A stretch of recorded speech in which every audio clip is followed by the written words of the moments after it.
میرا سوال یہ ہے کہ مسجد الاقصیٰ کے تحفظ اور ملکیت کے معاملے میں دینی لحاظ سے مسلمانوں کی کیا ذمہ داری ہے، اور اگر مسجد کو کوئی نقصان پہنچتا ہے یا اس سے گرا دیا جاتا ہے خدا نخواستہ، تو کیا کوئی اقدام اٹھانا دین کے تقاضے سے لازم ہے؟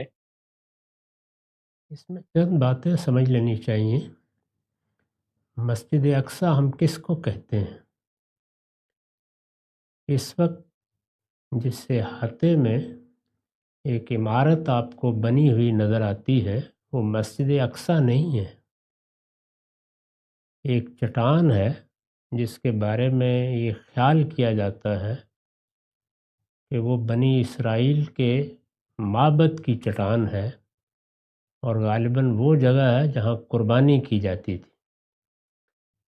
ہمارے ایک اموی خلیفہ نے اس پر وہ عمارت بنا دی تھی جو اس وقت آپ کو یروشلم کی تصویروں میں نظر آتی ہے، وہ مسجد اقصیٰ نہیں ہے۔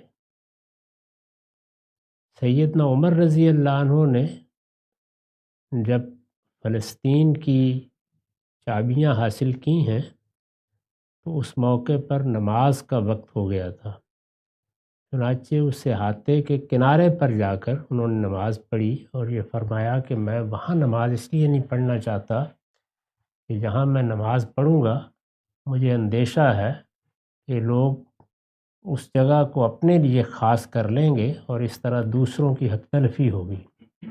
اس جگہ ایک مسجد بنی ہوئی ہے جو اگر آپ پورے احاطے کو دیکھیں تو نیچے کی جانب نظر آتی ہے، اس کو لوگ بالعموم مسجد اقصیٰ کہہ دیتے ہیں۔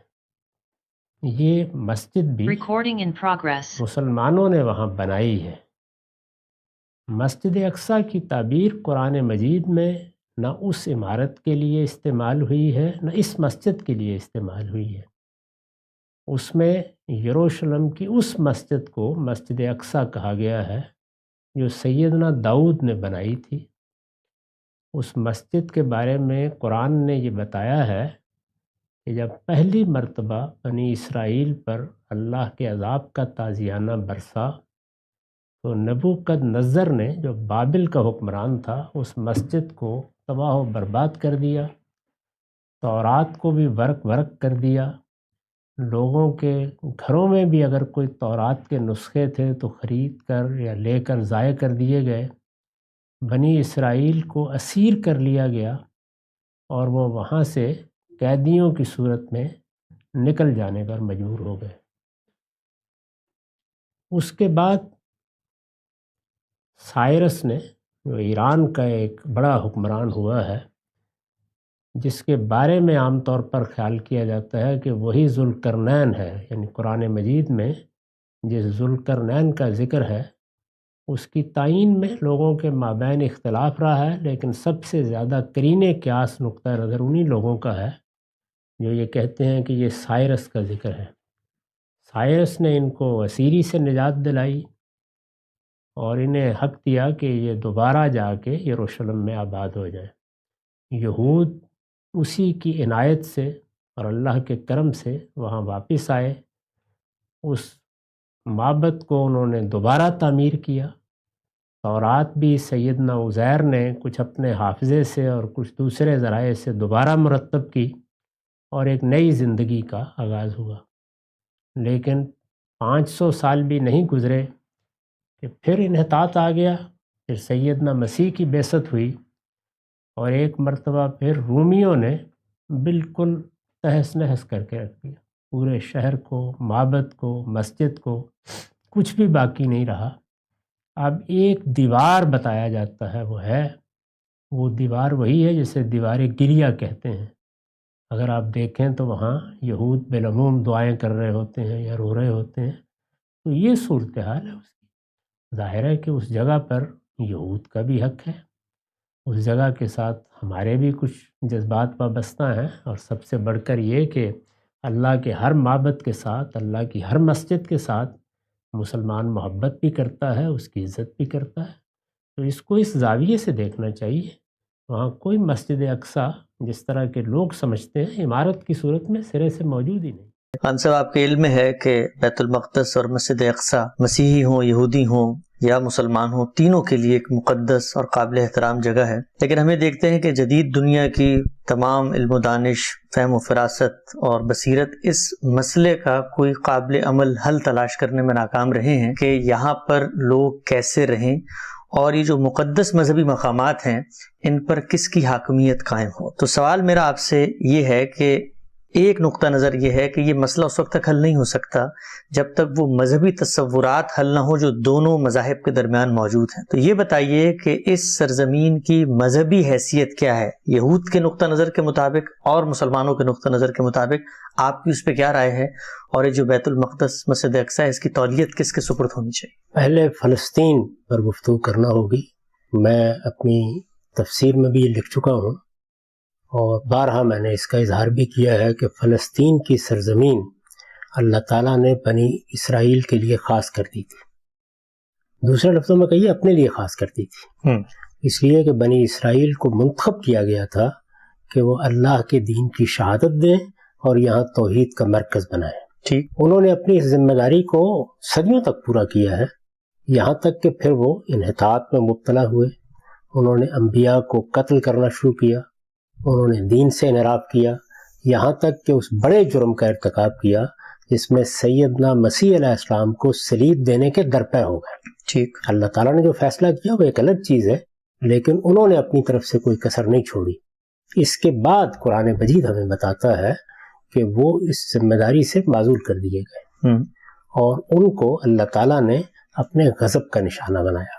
ان کے بارے میں یہ اعلان کر دیا گیا کہ اب مسیح کے ماننے والے، مسیح کے نام لیوا ہمیشہ ہمیشہ کے لیے قیامت کے دن تک ان پر اپنا سیاسی تفوق قائم کیے رکھے گے۔ ٹھیک، قرآن مجید کے الفاظ ہیں کہ جائل الذین اتبعوک فوق الذین کفروا الی یوم القیامہ۔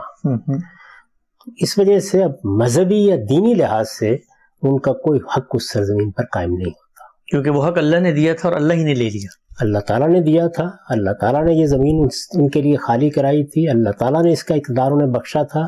یہ اقتدار اسی اصول پر بخشا گیا تھا کہ لا ینال عہد الظالمین، یعنی سیدنا ابراہیم کی ضروریت ہے یہ۔ ان کو جب امامت دی گئی، پیشوائی کا منصب سونپا گیا، تو ساتھ ہی یہ بتا دیا گیا کہ یہ میرا عہد ظالموں کے لیے نہیں ہے۔ یہ بات البتہ بالکل صحیح ہے کہ اللہ تعالیٰ نے قرآن مجید میں یہ اعلان کر رکھا ہے کہ اوفو بعہدی اوف بعہدکم، تم میرے عہد کو پورا کرو، میں تمہارے عہد کو پورا کروں گا۔ یہ عہد اب ہے کیا؟ وہ اللہ کے پیغمبروں کی تائید کریں، سیدنا مسیح علیہ السلام پر ایمان لائیں، محمد الرسول اللہ کی دعوت کو قبول کریں، تو اللہ تعالیٰ کی عنایت کے پھر مستحق ہو سکتے ہیں۔ صحیح، لیکن یہ سب کچھ جو کچھ میں نے بیان کیا یہ ہفتگاں ہے، اسے اب کون طے کرے گا؟ تو اس وجہ سے اللہ تعالیٰ کی طرف سے تو یہ بات واضح کر دی گئی ہے کہ ان کا اب یہاں کوئی حق نہیں ہے، صحیح، یعنی مذہبی بنیاد پر کوئی حق نہیں، ٹھیک، اس پس منظر میں کوئی حق نہیں ہے جس میں یہ سرزمین اللہ تعالیٰ نے اپنے لیے خاص کر کے ان کو دے دی تھی۔ درست۔ اس کے بعد اب ظاہر ہے کہ دوسرا سوال پیدا ہوتا ہے کہ مسلمانوں کا کیا حق ہے؟ تو مسلمانوں کے بارے میں بھی یہ سمجھ لینا چاہیے کہ اللہ تعالیٰ نے سرزمین عرب کو یعنی جزیرہ نما عرب کو تو اپنے لیے خاص کیا ہے، قیامت تک کے لیے اپنے لیے خاص کیا ہے، اور بنی اسماعیل سے یہ کہا ہے کہ اس سرزمین میں اب کوئی دوسرا دین نہیں ہوگا، لا یجتمع فیہ دینان۔ رسالت میں آپ صلی اللہ علیہ وسلم نے اس کو خالی کرایا ہے تمام دوسرے ادیان کے ماننے والوں سے۔ قرآن مجید نے اس کا حکم دیا، یکون الدین کلہ للہ، صحیح، اس کے تحت رسول اللہ صلی اللہ علیہ وسلم نے اس سرزمین کو خالی کرا لیا۔ جو کچھ لوگ رہ گئے تھے وہ خلفائے راشدین کے زمانے میں یہاں سے نکال دیے گئے۔ اب یہ سرزمین قیامت تک کے لیے اللہ تعالیٰ نے اپنی توحید کے مرکز کے ساتھ خاص کر لی ہے، اور مسلمانوں کو یا امت مسلمہ کو یا بنی اسماعیل کو یہ ذمہ داری دی ہے کہ وہ اس سرزمین میں اللہ کے دین کی گواہی دیں۔ صحیح، اور یہ اعلان بھی کر دیا ہے کہ جس طرح بنی اسرائیل اس ذمہ داری پر فائز کیے گئے تھے اسی طرح بنی اسماعیل اس ذمہ داری پر فائز کیے گئے ہیں۔ اس کے بعد رسالت میں آپ صلی اللہ علیہ وسلم کے اتمام حجت کے نتیجے میں یہ جو باقی علاقے ہیں گرد و پیش کے، یہ بھی مسلمانوں نے فتح کر لیے۔ یہ گویا نافلۃ لہم تھے، اضافی ان کو ملے، یعنی ایک اللہ کی اور عنایت۔ مسلمان جب تک اللہ کے عہد پر قائم رہے ان کی عملداری بھی ان پر قائم رہی۔ جس طرح یہود کے بارے میں یا بنی اسرائیل کے بارے میں یہ ہے کہ لا ینال عہد الظالمین، اسی طرح مسلمانوں کے بارے میں بھی یہی ہے کہ لا ینال عہد الظالمین۔ تو اگر وہ علاقے مسلمانوں سے چھن گئے ہیں تو مسلمانوں کو غور کرنا چاہیے کہ کیوں چھن گئے ہیں۔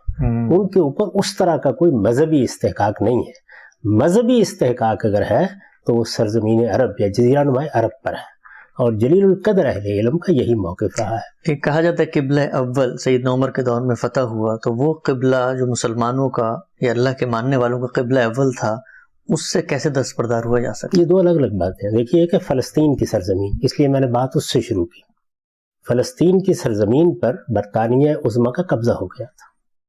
اس زمانے میں قبضہ ہوا تھا جب قبضہ ہو جانا ایک علاقے کے دوسری کسی قوم کو منتقل ہو جانے کی جائز صورتحال تھی، لیکن انہوں نے اس کو مستقل طور پر اپنے قبضے میں نہیں لیا۔ اقوام متحدہ نے، جمعیت اقوام نے ان کے انتداب میں دے دیا۔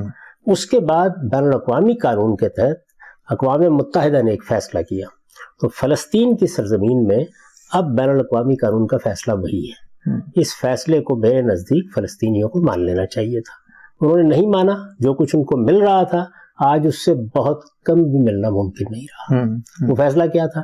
اسرائیل کے حدود طے کر دیے گئے تھے، یہود کی ایک سلطنت قائم کر دی گئی تھی، اور یروشلم کے بارے میں یہ تھا کہ وہ کھلا شہر ہوگا۔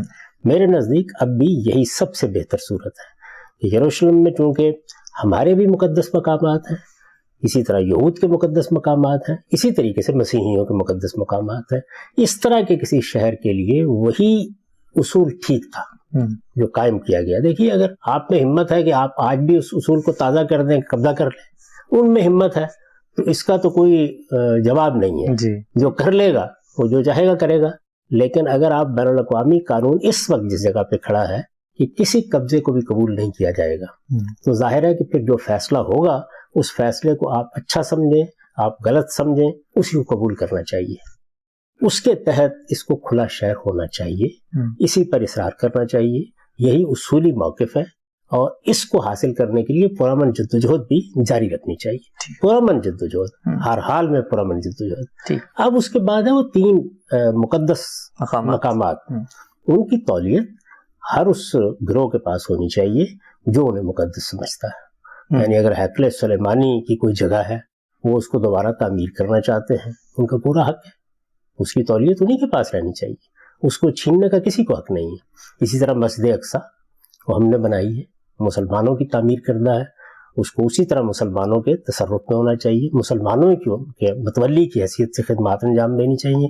مسیحیوں کے جتنے مقامات ہیں ظاہر ہے وہ بھی کم نہیں ہیں وہاں، ان کی تولیت مسیحیوں کے پاس ہونی چاہیے۔ تو کھلا شہر ہونے کا مطلب یہی ہے، میں اسی کی تائید کرتا ہوں۔ لیکن اگر ایک مقام پہ دونوں کا یہ دعویٰ ہو کہ یہاں پر وہ یہ کہیں کہ ہیکل کے آثار موجود ہیں، ہم کھود کے تلاش کر کے تعمیر کرنا چاہتے ہیں، اور مسلمانوں کا اس پہ دعویٰ، تو اس کا پھر حل کیا ہو؟ اس کے لیے عالمی عدالت موجود ہے۔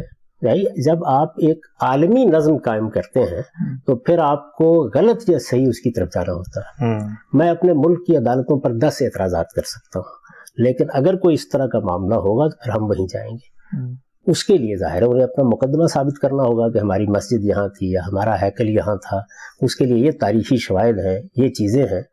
اگر ان کے حق میں فیصلہ ہو جاتا ہے اچھی بات ہے، لیکن ہمیں بھی حق حاصل ہوگا کہ ہم اپنا مقدمہ پیش کریں، بالکل ان کے اعتراضات دور کریں۔ اگر ان کا کوئی دعویٰ ہے اور ہمارے نزدیک غلط ہے تو اس کا ابطال کریں۔ تو جب آپ ایک ایسی دنیا میں جیتے ہیں جس میں کچھ ادارے بن چکے ہیں، عالمی سطح پر کوئی نظم قائم کر دیا گیا ہے، تو پھر بہرحال اس کی پیروی کرتے ہوئے اپنے حقوق کی آپ مدافعت کر سکتے ہیں۔ تاہم اصولی فیصلہ وہی درست تھا میرے نزدیک کہ اسرائیل قائم ہو گیا ہے، مجھے اچھا لگے یا نہ لگے، بین الاقوامی قانون نے اس کی تصویب کر دی ہے، اس کو تسلیم کرتے ہوئے یروشلم کو ایک کھلے شہر کے طور پر باقی رکھا جائے۔ رہی یہ بات کہ کس کے پاس طاقت ہے، طاقت کل کیا فیصلہ کرتی ہے، تو طاقت کے لیے کوئی قانون قاعدہ نہیں ہوتا۔ وہ اس سے پہلے بھی بہت سے فیصلے کر چکی، ایک عرصے تک کرتی رہی ہے، اب بڑے عرصے سے طاقت کو یہ فیصلہ کرنے سے روک دیا گیا ہے۔ تو جب تک دنیا کے اندر یہ قانون نہیں بدلے گا، آپ کو اس وقت بین الاقوامی قانون کے فیصلوں کو تسلیم کرنا ہے، اسی میں عافیت ہے۔ ہم نے بنگلہ دیش کو اسی اصول پر تسلیم کیا۔ فرمایا کہ راتوں رات اپنے بندے کو مسجد حرام سے لے جایا گیا، کہاں؟ دور کی مسجد تک، المسجد الاقصیٰ، اس میں جو لفظ الاقصیٰ استعمال ہوا ہے وہ اب نام بن گیا ہے. اب تو ہم کہتے ہیں یہ مسجد اقصیٰ ہے، لیکن یہ قرآن میں نام کے طور پر استعمال نہیں ہوا، بلکہ اپنے لغوی مفہوم میں استعمال ہوا ہے. اس کا کوئی نام نہیں تھا مسجد اقصیٰ، دور کی مسجد. یعنی اگر مسجد حرام میں آپ کھڑے ہیں تو وہ مسجد جو کسی پیغمبر نے اس مسجد کے علاوہ زمین پر بنائی ہے وہ وہاں سے ایک دور کی مسجد تھی. تو اس لیے دور کی مسجد، جیسے ہم دور کا لفظ اردو میں استعمال کرتے ہیں، عربی زبان میں اقصیٰ کہیں گے. تو اس کے لیے یہ لفظ استعمال ہوا ہے، یہ اس کا کوئی نام نہیں ہے. اس وقت بھی جو جگہ ہے وہی ہے، یعنی اس میں ایک چٹان تھی جو غالباً قربان گاہ کی چٹان ہے، وہ باقی تھی، اور کئی ایکڑ پر مشتمل ایک رقبہ ہے جو باقی ہے. آخری مرتبہ جس طرح کی تباہی رومیوں کے ہاں ہوئی اور جس طرح ہیکل کو برباد کر دیا گیا، اس کے بعد پھر اس کی تعمیر نہیں ہو سکی. تو رسول اللہ صلی اللہ علیہ وسلم کے زمانے میں بھی اسی طرح ایک میدان سا پڑا ہوا تھا، اس سے زیادہ کوئی چیز نہیں تھی. کوئی مسجد، کوئی عمارت بنائی گئی ہو ایسا نہیں ہوا. 70 عیسوی کے بعد سے ایسے ہی ہے. 70 عیسوی میں رومیوں نے حملہ کر کے اس پورے علاقے کو تباہ و برباد کر دیا. یہود کو وہاں سے جلاوطن ہونا پڑا، ان کو بہت سے ایسے ستمرانیوں کا شکار کیا گیا جو دنیا کی تاریخ کا ایک بڑا المناک باب ہے. یہ سب ہوا، اور وہ گھر بھی یا وہ مسجد بھی اس کی اینٹ سے اینٹ بجا دی گئی. اس کے بعد سے وہ ایک رقبہ ہے جو پڑا ہوا ہے، یعنی ایک احاطہ کہہ لیں. اس میں کچھ آثار ہیں، کچھ اس طرح کی چیزیں ہیں. یہ جو عمارت ہے یہ بھی بہت بعد میں بنو امیہ کے زمانے میں بنی ہے، جس کو اب آپ دیکھتے ہیں. یہ اس وقت وہ عمارت نہیں تھی، یہ عبد الملک نے بنوائی تھی. یہ عمارت جو اس وقت ایک گنبد، سنہری گنبد کی صورت میں تصویروں میں نظر آتی ہے. اور اس احاطے کے بالکل کونے میں وہ مسجد ہے جو سیدنا عمر نے جہاں نماز پڑھی تھی وہاں پہ مسلمانوں نے بعد میں بنا دی. اس کو مسجد عمری کہا جاتا ہے. تو وہاں کوئی مسجد نہیں ہے اس طرح بنی ہوئی یا تعمیر ہوئی جو رسالت مآب صلی اللہ علیہ وسلم کے زمانے میں بھی ایسی تھی، بلکہ مسجد کا احاطہ تھا، اسی کو کہا ہے. اس لیے کہ جب کسی جگہ کو مسجد بنانے کے لیے خاص کر دیا جائے تو اس میں عمارت کی کوئی حیثیت نہیں ہوتی. عمارت بنا لیں، عمارت ڈھا دیں، ہم نے ایک جگہ کو خاص کر لیا، یہاں ہم اللہ کی عبادت کیا کریں گے، بس یہ مسجد ہے. تو بیت اللہ کے ساتھ بھی یہ ہوا ہے کہ اس کی چار دیواری جیسے اب آپ کو نظر آتی ہے، ایک زمانے میں نہیں تھی. ایسے وقت بھی آئے ہیں جب کئی دن کے لیے عمارت کو مسمار کر دیا گیا، جیسے کہ عبداللہ بن زبیر رضی اللہ عنہ نے پوری عمارت ڈھا دی تھی اور بس ایک ٹاٹ کا کپڑا تھا جس سے اس کے گرد ایک دیوار سی بنا دی گئی تھی، اور لوگ اسی میں حج بھی کر رہے تھے، عمرہ بھی کر رہے تھے، سب چیزیں ہو رہی تھیں. تو یہ سب چیزیں ہوتی رہی ہیں تاریخ میں. تو عبادت گاہ کی حیثیت در حقیقت اس عمارت کو نہیں ہے، بلکہ وہ جگہ ہے جو خاص کی گئی ہے، اسی کو یہاں مسجد کہا ہے اللہ تعالیٰ نے. سجدہ گاہ، سجدہ کرنے کی جگہ، وہ جگہ وہ زمین ہے جو خاص کی گئی ہے، اور وہ اللہ تعالیٰ کے نزدیک مقدس بھی ہے. اللہ تعالیٰ نے اس کو برکت بھی عطا کی ہے. آپ آج ایک عمارت بنا لیں، کل کو اس کو منہدم کر کے کوئی دوسری عمارت بنا لیں، اس سے کوئی فرق نہیں پڑتا. مسجد کی جگہ ہی اصل میں مسجد ہے، اسی کو یہاں مسجد سے تعبیر کیا ہے. تو الاقصیٰ جس طرح میں نے کہا کہ دور کی مسجد تھے، اس کو یعنی اہل عرب کے سامنے وہ دور کی مسجد تھی. ایک قریب کی مسجد کون سی تھی؟ حرم جو ہوا ان کے گھر میں، اور دور کی مسجد دنیا میں 2 ہی مسجدیں تھیں جو اللہ کے پیغمبروں نے بنا رکھی ہوئی تھیں، ایک جو ان کے قریب تھی، دوسری جو ان سے دور تھی. تو اس لیے اس کو دور کی مسجد کہا ہے. اس پر میں نے لکھا ہے کہ اس سے یروشلم کی مسجد مراد ہے جسے بیت المقدس کہا جاتا ہے. مقدس بھی اور مقدس بھی دونوں تلفظ صحیح ہیں. یہ حرم مکہ سے کم و بیش 40 دن کی مسافت پر تھی. یعنی اگر کوئی شخص سفر کرے اس زمانے میں، اب تو ظاہر ہے کہ چند گھنٹوں کی مسافت جہاز میں ہو جائے گی، یا کوئی اور ذریعہ اختیار کریں تو پھر بھی آدمی دن بھر میں پہنچ جائے گا، لیکن اس وقت 40 دن کی مسافت طے کر کے پہنچ سکتے تھے لوگ. اس کا تعارف اسی بنا پر المسجد الاقصیٰ، یعنی کیونکہ 40 دن کی مسافت پر ہے تو اس لیے اس زمانے کے لحاظ سے اسے دور کی مسجد کہا گیا ہے. یعنی کوئی کل کلاں آپ جا کے دیکھ نہیں سکتے، 40 دن کا سفر کرنا پڑے گا۔ یعنی دور کی مسجد کے الفاظ سے کرایا ہے تاکہ مخاطبین کا ذہن آسانی سے اس کی طرف منتقل ہو سکے۔ اس میں کوئی تردد نہیں ہونا چاہیے۔ اگر دو ہی دنیا میں چیزیں موجود ہیں اور ان میں سے ایک آپ کے پاس ہے اور ایک آپ سے دور ہے، تو اس سے بہتر کوئی تعارف کا طریقہ نہیں ہو سکتا۔ دو ہی مسجدیں تھیں، یعنی ایک وہ جس کو مسجد حرام کہا ہے، اور دوسرے وہ جو وہاں سے دور کی مسجد تھی، یعنی مسجد اقصیٰ، جس کو اب ہم کہتے ہیں۔ یہ اصل میں اس لفظ سے نام پڑ گیا ہے، نہ کہ یہ اس کا نام ہے۔ قرآن نے یہ لفظ استعمال کیا تو لوگوں نے اب اس کو مسجد اقصیٰ کہنا شروع کر دیا۔ بیت المقدس بھی کہا جاتا ہے اور ہیکل سلیمانی بھی، اس لیے کہ ایک بڑی عمارت تھی کسی زمانے میں اور ایکڑوں پر مشتمل رقبہ ہے جس میں وہ بنائی گئی تھی، اور بڑی غیر معمولی عمارت ہونے کی وجہ سے اس کو ہیکل کہا گیا، اور سیدنا سلیمان نے اس کو پایہ تکمیل تک پہنچایا تھا، تو اس وجہ سے وہ ہیکل سلیمانی بھی کہلاتی رہی ہے۔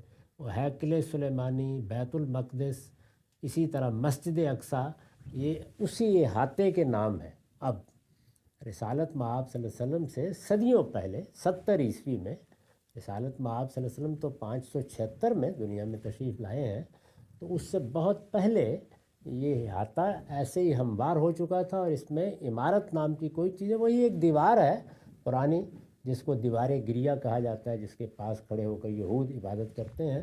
تو جس طرح کھنڈرات میں کچھ چیزیں باقی رہ جاتی ہیں، کوئی آثار رہ گئے، کوئی فرش رہ گیا، کوئی ستون رہ گیا، کوئی اسی طرح دیوار رہ گئی، یہی صورت رہ گئی ہوئی تھی، باقی عمارت بالکل ختم ہو چکی۔ اس کا تعارف یہاں پہ المسجد الاقصیٰ کے الفاظ سے کرایا۔ اس کی وجہ میں نے آپ کو بتا دی کہ دو ہی مسجدیں ہیں، قریب کی مسجد مسجد حرام ہے۔ جب مسجد حرام کو الگ سے بیان کر دیا جائے گا تو کوئی ابہام نہیں ہوگا، جب دور کی مسجد کہا جائے گا تو اس سے وہی مسجد مراد ہوگی۔ کوئی اگر اس کے بعد بھی اس کے تعارف میں کسر رہ گئی تو اس کو ایک اور جملے سے ادا کیا ہے، الذی بارکنا حولہ، جس کے ماحول کو ہم نے برکت دی ہے۔ یہ خاص تعبیر ہے الہامی صحیفوں کی، یعنی یروشلم کو جب اللہ تعالیٰ بیان کرتے ہیں، یا بیت المقدس کہیے، تو الہامی صحیفوں میں اس کا تعارف اسی طرح کے الفاظ سے کرایا جاتا ہے۔